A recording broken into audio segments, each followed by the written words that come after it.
3 teams have canceled their games. Lance, can you tell us a little bit more about that?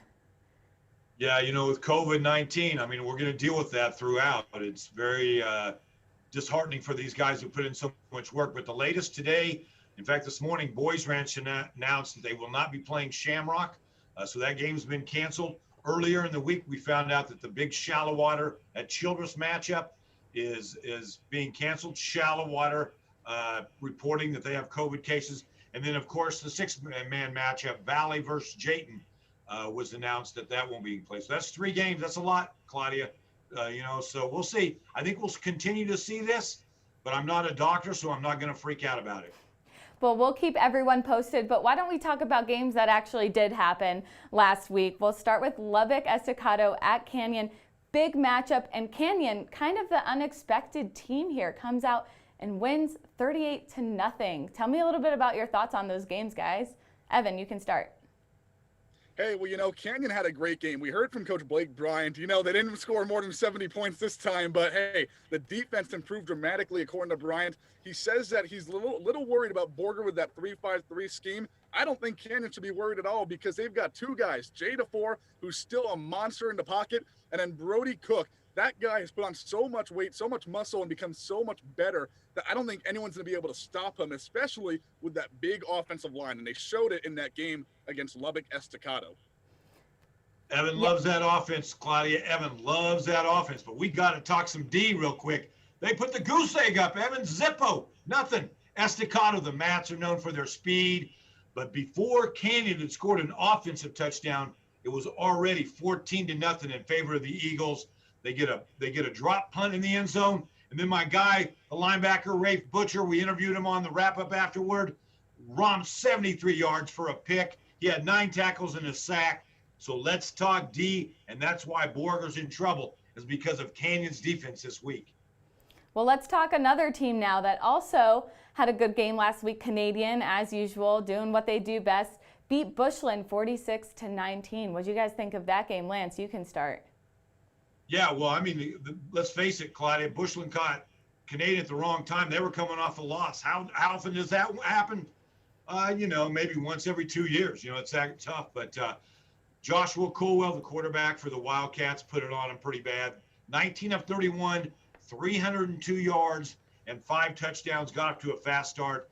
It was just going to be Canadians' night. No shame in Bushland's game, but they're on a roller coaster right now. But the schedule Bushland is playing is brutal. It's legit. So let's not judge their non-district record too harshly as they head into district soon. Hey, Evan, do you agree with everything? Right on the spot. I mean, Bushland has been electric, or Canadian's been electric, excuse me.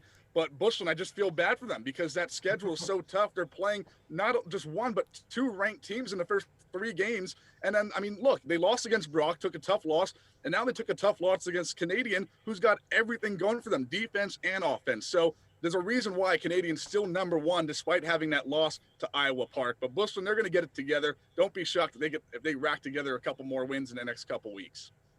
Well, let's move on to our major storylines. I've got a question for both of you right now. River Road, are they playing the best football they can play? I mean, it's week 3. We might still have more to see, but Lance, are we seeing everything we're going to see out of them? Well, the good thing is, Claudia, is they fell behind Wellington, 26-6 at half, and then won the second half 14-0. That shows a gritty, spicy-like team that I like to call them. They have a lot of spit in them, as they say back east. I think Evan will relate to that word. But they got a great quarterback, not only the greatest name in Texas high school football history, Lance Welps, but he had a nice game, 108 yards rushing, scored 3 touchdowns. The good sign of the River Road, they showed that they could come back when they were down, and I think that'll serve them well as the year goes on. Look, I think Lance hit it right on the spot again. They have a great quarterback, a great coach, and a great team, and they're kind of in the same boat as Bushland, where they're playing these great teams in Wellington and Wheeler, 2 teams that are both ranked right now in 3 and 10 in those respective spots. So I think River Road's going to get it together. I think they've got it together. It's just about putting it and executing the plays the way they want to be doing. Lance Welps looks like he's on a roll right now. He's doing everything he needs to be doing in every aspect of the game. Special teams, he's punting those balls longer than he was last year. He's playing great defense, and he's leading the offense. So I think we're going to see River Road really come on this year and head into the playoffs. All right, guys. Well, I'm looking forward to hear you guys hash this one out since we've already talked a lot about it. MVP, I mean, it's week 3. Who do we have? I know we have some different opinions about whether they should be on defense or if it's all offense. So, Evan, we'll start with you. Look, I got to go with my guy, Josh Colwell from Canadian. Missed a lot of last year due to a foot injury that he suffered in week 2 or 3, and now he's back. Canadian was great last year. They're even better this year because of, like Lance said, threw for over 300 yards in his last game, 19 completions. That guy is leading Canadian, and he didn't even take a misstep from last year from missing so much action. So Canadian, look for them to really be a deep playoff team. I wouldn't be surprised if they go to the state championship this year, along with teams like Dumas, who I think will definitely be going to the state championship, for a guy that Lance will talk about in a minute. So Josh Colwell's my guy, leading that team to perfection. I like the pick. I like the pick a lot, but I'm going with my guy up in Dumas, Spencer Williams, the number 4 ranked Demons, undefeated. I call him the silent assassin. This cat is so quiet, but he oozes leadership. Everybody around him plays better. He has no ego, just walks off the field. We just got it done. Hey, but what you want in your quarterback is a guy who won't turn the ball over, who won't lose the game for you. We are just 3 games into the season, but Spencer already has this stat. 10 touchdown passes thrown. How many picks? 1. And he's running 4 or 5 touchdowns. Can you say high school Heisman? That's my boy, Spencer Williams. Let's give one quick shout out here, though, to Colton Cooper, a Canadian. Evan didn't want any defensive guys MVP, but he's having a great year. 46 tackles, 5 sacks. That's 15 tackles, 1.7 tackles a game. If you go see Canadian play, watch the defensive end. You guys are going to fall in love with this kid. You know, I agree with both of you. I agree with Evan. I want to see an offensive MVP, but then I agree with you, Lance. Spencer Williams, that's the name that keeps popping up every week. So he'd probably be my pick at this point. And speaking of picks, we're going to get right into our pick'ems, and we'll kind of give you guys an update where we're at. Evan's not happy about this, I'm sure, kind of in last place right now. Not by much, though. It's okay. There's still some time, but Evan's 6-3. Hey, I'm 7-2. Claudia, that's all I'm saying. We'll see. We'll see. I'm 7-2, and Lance is just leading the pack at 8-1. So let's get into this week. Our first one, Vega at Spearman. Lance, what do you think? Well, hey, Vega had the nice comeback in the loss to Panhandle. That was their first loss of the year. But that 1-2 punch up in Spearman, Wilkerson, Thompson, it's incredible, and they have a great line. I got to go Spearman to make it, and it's at home as well. Spearman's going to be talked about a lot, and I don't think they're going to lose this week to Vega.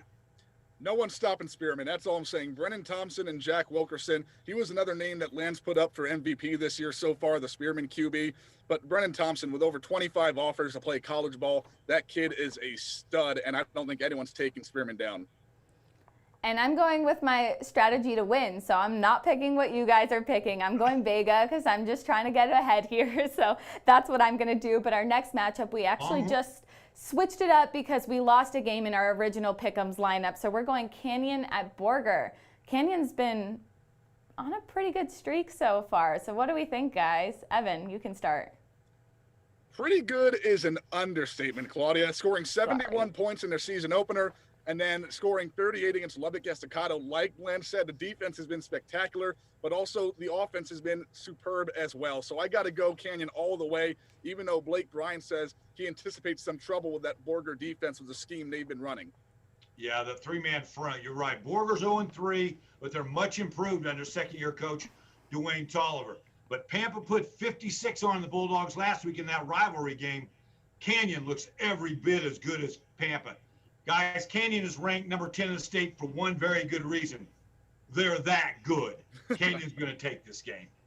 And I'm also going to go Canyon, mostly because I talked to a lot of reporters when I was down at Texas Tech this weekend, and they couldn't believe how they did against Lubbock Estacado. So they're on a much better than just pretty good streak, I guess. So now we'll go to WT Stinnett at Sunray. I'll give you my pick right away. I'm going WT Stinnett. Lance, what do you think of my pick? You're going okay, I like it. I'm just going with Claudia on this one.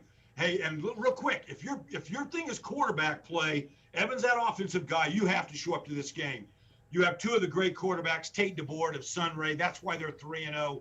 W.T. High, of course, Avion Cruz. The guy's only been playing up there like 10 years.